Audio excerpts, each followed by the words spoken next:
Welcome you guys. Today we're going to be going over the Spartan Compliance. I have some fancy illustrations for you. So, the first question I would say is, who created the Spartan Compliance? Where did it come from? Come on you guys. If you guess Sprint, then you're right. Give yourselves a pat on the back. If not, you can try again.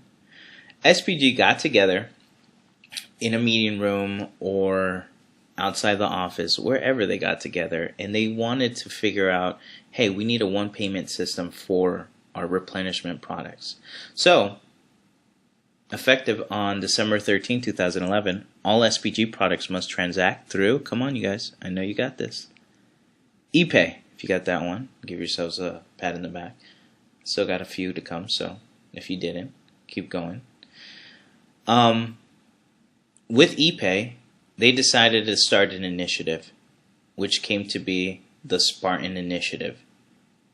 The Spartan Initiative was created to get authorized locations, like SRs and ARs, to become secured under one payment system.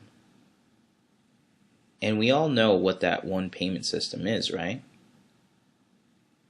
If you guessed ePay again, give yourselves another pat in the back, because you're awesome. If not, keep trying. I still got a few to come.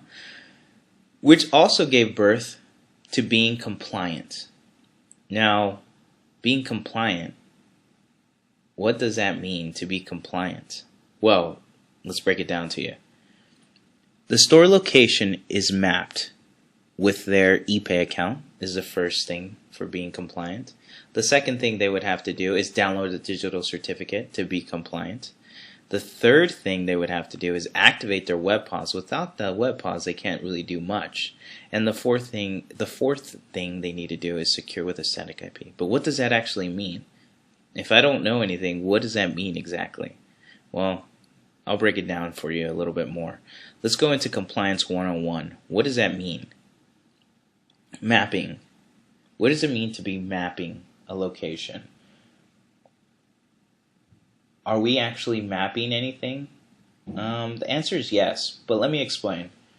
Mapping means that we link the SFID with the ePay account that we created for that store, which means this is what ties all the commissions to the ePay account. So all the commissions they earn gets tied to this account. This is how they get paid out.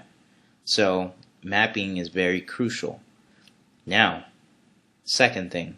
Digital certificate. What is that? A digital certificate is required to access WebPOS.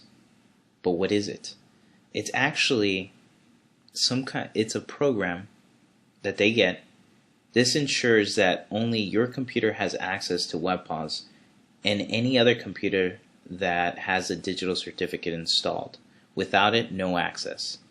So without a digital certificate, they won't be able to see anything. They won't be able to access WebPOS. They'll just be staring at a blank screen. They'll be unhappy. Okay? But with a digital certificate, they can rule the world.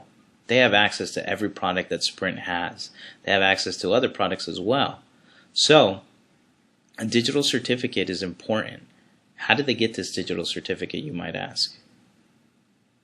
Well, let me explain it some more. Activating WebPOS. Activating WebPOS means that the dealer will be receiving a welcome email for their WebPOS. This contains the digital certificate and promotes them to activate their account. So welcome, pretty much. This helps them access their WebPOS account. What about the static IP? What does that mean? Okay. Let's get into it. IP address. Static versus dynamic. I don't know if you guys know about this, but sometimes we're a little confused about what is the difference between static and dynamic. Dynamic IP constantly changes. So that's not good, because if we're trying to secure something and it constantly changes, that's not going to work out for them, right? Static IP always stays the same. So I recommend to get this one. Well, this one's actually the one that you're supposed to get. So it's a requirement for every location to have a static IP. Right? Yes. So If they have any questions about where to get it, they could always contact their service provider, their internet service provider, which is their ISP. This is pretty much the breakdown of what it is the Spartan Compliance consists of. So now we're going to go into some more information in person because I'm tired of drawing. I hope you guys enjoyed this, and if you guys have any questions, let me know because I'm sitting there with you. So don't be shy. Just ask away.